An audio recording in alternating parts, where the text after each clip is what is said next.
started off air. We've been doing this for a whole month now, so episode 5, pretty cool. Yes.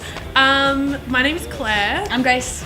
And we've got another cool show lined up for you today. We're talking new records. I'm talking about this record. I don't know if you've heard of this band. They're called The Strokes. They're a band that I occasionally listen to, and they've just put out an EP, and I'm very excited about it. What are you talking about? I'm going to channel all of my indifference towards The Strokes to a release that I'm really, really excited for. It's Emma Russack. It's her 3rd full length. It's called In a New State. And then on Spotlight, we're going to be telling you how you can help really cool independent artists get into the ARIA charts, which is awesome.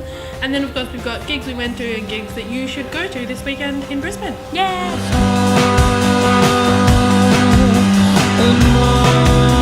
So on cool new things, as I've kind of already excessively gone on about, The Strokes dropped an EP. It's available to stream, but not officially out until today. But basically, I've been streaming it non-stop on repeat since the morning that it came out. It's called Future, Present, Past. It's 3 tracks and a remix, and each of the songs is effectively like, the first one sounds like the kind of futuristic Strokes, a bit like Julian Casablancas' solo stuff. The second song sounds like their most previous, latest album, and the third song sounds like old Is This It kind of era Strokes. So it's super good. It's a massive, not necessarily a return to form, but it's a very distilled version of the Strokes, and they're like weird sprawling, I guess, guitar music that they've kind of played over the last 15 years. It's super exciting because everyone kind of thought they weren't gonna make any music anymore. Because when was their last release? So Come Down Machine came out in 2013, and so they had a 5-album deal, and it was their 5th album, and there was no announcement. They kind of just put it out. They played no shows. They didn't do any press, and everyone sort of thought, oh no, this is just them fulfilling their contract of 5 albums and then tapping out, but apparently not. So I'm excited, and I'm really hoping that we get to hear all 3 of the tracks at Splendour in the Grass this year. But your record sounds pretty cool as well, by Emma Russack. Yeah, so she is originally from Narooma in New South Wales, makes music in Melbourne now, and she's put out 2 releases so far, and they've all been kind of quite long, and they're just switch between country, blues, folk, and separately those 3 genres not particularly into, but somehow she distills it down into this sound that you can't really pin to one specific genre. But the new record, In a New State, is really bare. It's really sparse, but it's not lacking anything. It's just really, really beautiful. She's an incredible songwriter, tells some really beautiful stories, and yeah, takes us inside her head. Restrained, is that the word you're looking for? Yeah, she's restrained. It's real nice though, it's real nice. Well, 2 excellent records for you to go check out right now after this. After you finish watching this. After this. Don't pause. No! Why we gotta go? So for this week's Spotlight, we're going to be talking about something that's pretty cool that's happened in the music industry, and it's been a long time coming, I feel, because, with the rise of platforms like Spotify, all the streaming services, and Bandcamp have really been a game changer because you can download and buy. They've in the process of partnering with ARIA so that the purchases you make on Bandcamp can contribute towards the ARIA charts. Yeah, which you would think might not make much of a difference because obviously the main bands who use Bandcamp are independent artists. Yeah. But if you take, for example, we talked about them last week, King Gizzard and the Lizard Wizard, their record Nonagon Infinity actually debuted in the top 20 ARIA charts without countering in the fact that they sold 1,500 copies on Bandcamp in the first couple of hours of it coming out. So given that, sales generally are pretty low, that 1,500 could have boosted them to a top 10 or a top 5. Yeah, that's crazy. So, and same thing happened with Luca Brasi as well. When they put their record out, they had a top 20 debut, but if their Bandcamp sales had been counted, it might have been much higher. And some of the people you're competing against, they're obviously major label signees, have massive promotional campaigns. Flume has 3 tracks in there right now, Sia has 2, Daryl Braithwaite has 1. He's currently at number 20 on the Australian singles charts. So you know what, if Daryl Braithwaite can knock back up in there, I think King Gizzard deserve a little recognition. Yeah, who'd have known nostalgia is the way to get yourself back in the ARIA. Yeah, 20 years from now, King Gizzard will be... They don't really have an anthem like Horses. No.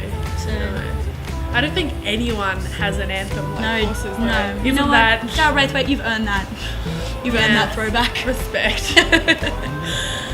So you're probably thinking, oh, you know, who cares? What's this going to do? But when those bands start appearing in ARIA charts, there are plenty of Professional opportunities. well, not just professional opportunities, but I think what I'm trying to say is people not like us who go out of our way to learn about random music. Yeah, the exposure. Yeah, plenty of people who just say, like, see the stuff in the charts and listen and buy music based off what's already there. So if you can help a cool artist get there, you could be then, taking them even further. I wonder if it could even have the effect of there being a certain sound of Bandcamp artists that get picked up, you know, that are making a lot of the sales that get picked up by the ARIA charts, and it creates that whole conundrum of like, do I make music to cater to this because I can now crack it through Bandcamp, or do I just make music because I like it? Yeah, I guess it's another player that will change how bands approach their sales. Yeah. But nonetheless, you should just go on Bandcamp and buy music anyway because the artists deserve it.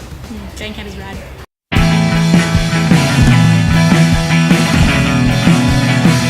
So this week on Stuff We Liked, Grace and I both went to the same gig, which is in a way the same but different problem to last week, which was that we went to no gig. Oh, we overlapped this week. We overlapped, and there was a point at the gig where I ran up to Grace and I'm like, just so you know, I'm bagsing this, so you have to choose something else. We both went to Sahara Beck's launch for her album Panacea at the Triffid. It was amazing. Bless that woman. Oh, I don't understand, because she's so small. Like, she's really short and tiny, but then her voice is insane. I think she has 2 sets of lungs. Yeah, I'm convinced she's never sung a wrong note or strummed a wrong chord in her life. She had an 8-piece band with her, so she had like 3 backing vocalists and guy playing trombone occasionally and all the other instruments.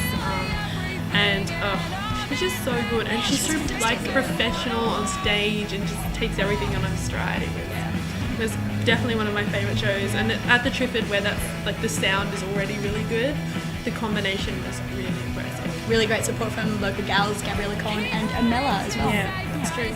But what else did you go and see, since you're not allowed to take Sahara? Saturday night I went to Camp Cope at Crowbar. It was the final show in their tour for their debut album called Camp Cope, and they were just in fine form. Yeah, Georgia Mack is a formidable frontwoman. She just, without being, you know, really in your face, her presence is just like, take no shit. And she did not take any shit. There were 4 guys in the middle of the crowd, and Crowbar's kind of a small venue and it's a heavy venue, so they're used to thrashing, they're used to moshes, but these guys were just like really unnecessarily being quite punchy. So Georgia Mack was like, all girls to the front, calling everyone up, and she was just like, if you have to push, go.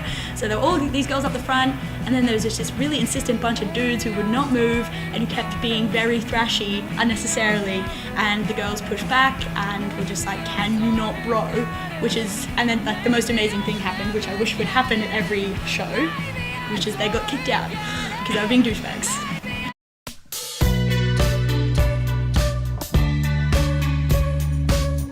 So I'm going to see Olympia tonight at Black Bear Lodge. Her single, This Is Why We Can't Have Nice Things, is great. I think the title is really funny, which I appreciate, and also the song is really good. Mostly the title. Split. Yeah. It's 50-50. So with Sarah Beckner and Pines, that one's going to be really good. I'm really looking forward to it. Cool. Okay, we won't overlap. I'll let you go to Olympia. Thank you. I'm going to go to Mere Women at the Foundry. They've got Martyr Privates and Def Cult supporting. It's going to be really cool. They put out a split 7-inch with Gold Class, and I'm into both of those guys, and I'm really excited to see them up from Melbourne. Awesome. Yeah. Saturday night though, El Fresh the Lion, sold out.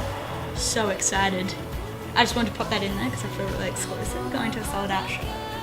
Oh, well, ooh la la. Yep.